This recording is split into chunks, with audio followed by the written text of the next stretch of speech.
শোনো, আমি কাজে যাচ্ছি। কেউ এলেই দুম করে দরজা খুলে দিও না। আগে গ্লাস দিয়ে দেখবে, কি দরকার জানবে, তারপর দরজা খুলবে। পরিবেশ ভালো নয়। ও নিয়ে তুমি চিন্তা করো না, আমি সাবধানেই থাকবো। ঠিক আছে, আমি বেরোলাম তাহলে। দুগ্গা দুগ্গা। এই রে, এখনই জলটা যেতে হলো। এখানে আবার যখন তখন জল চলে যায় দেখছি।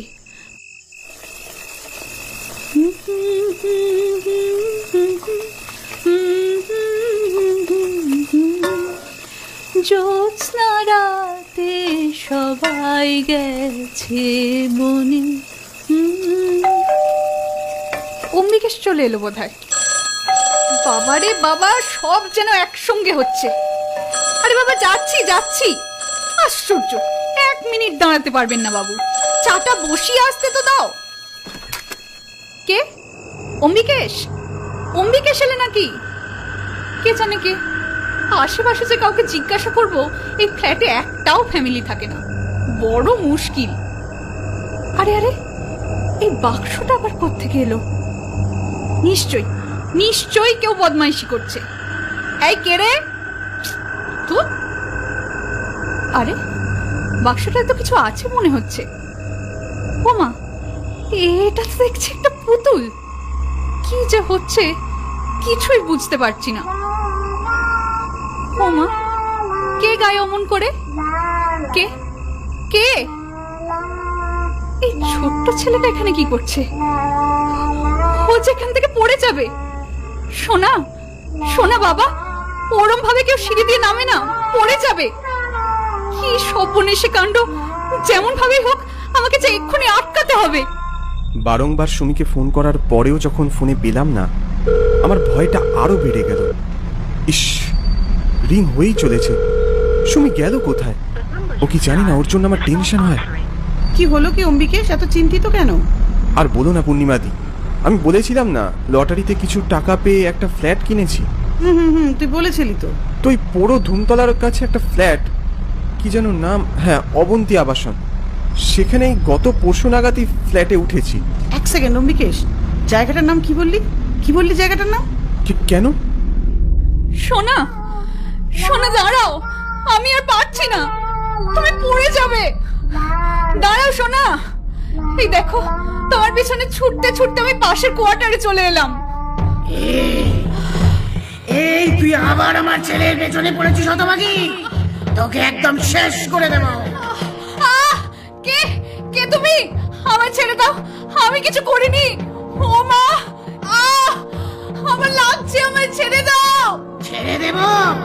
হ্যাঁ ছেড়ে দেব, মারবো। আমার ছেলেটাকে মারবি তুই? হ্যাঁ, তোকে শেষ করে দেব। আমি ওকে মারতে চাইনি, বিশ্বাস করুন। ও সিঁড়ি দিয়ে পড়ে যাবে বলে ওকে বাঁচাতে চেয়েছি। চুপ কর, চুপ কর শয়তানি, চালাকি বের করে দেব। খুঁজতে খুঁজতে আমি যখন সেখানে গেলাম, দেখলাম এক বিকট নারী মূর্তি সুমির গলা চেপে ধরে ওকে নৃশংসভাবে হত্যা করার চেষ্টা করছে।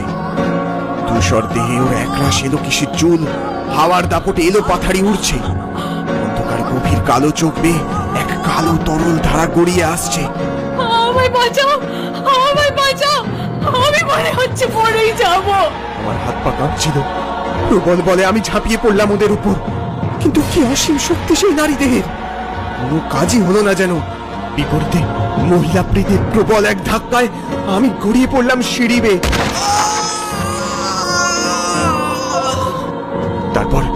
তারপর ব্যথায় যন্ত্রণায় আমি প্রায় জ্ঞানহীন। ওদিকে সুমির আর্ত চিৎকার আমার বুক ফাটিয়ে দিচ্ছে। এরপর আমার ব্যাগের থেকে একটা বাক্স বের করলাম অতি কষ্টে। সেখান থেকে একটা পিচ্ছিল পদার্থ চোখ বন্ধ করে ছুঁড়ে দিলাম সেই মহিলা মূর্তির দিকে। এরপর একটা কান ফাটানো আর্তনাদ, ব্যাস সব স্তব্ধ। প্রেত কোথায় মিলিয়ে গেল যেন, আর জ্ঞানহীন সুমি সশব্দে ছিটকে মাটিতে পড়ল। এখন কেমন লাগছে সুমি? ঠিক আছো? হ্যাঁ ঠিক আছি, কিন্তু কাল রাতে ওসব কি হয়েছিল আমার সাথে? তুমি বলো, আমি কি ওই ছোট্ট বাচ্চাটার কোনো ক্ষতি করতে পারি?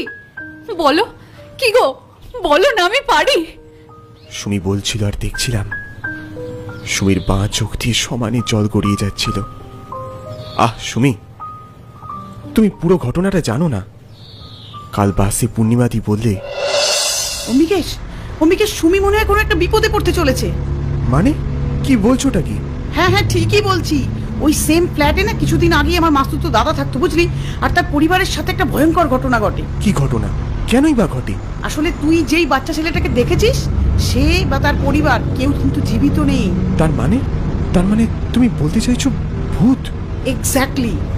ওখানে ওই ফ্ল্যাটে বেশ কিছু বছর আগে একটা বাচ্চার ছেলে আর তার মা থাকতো।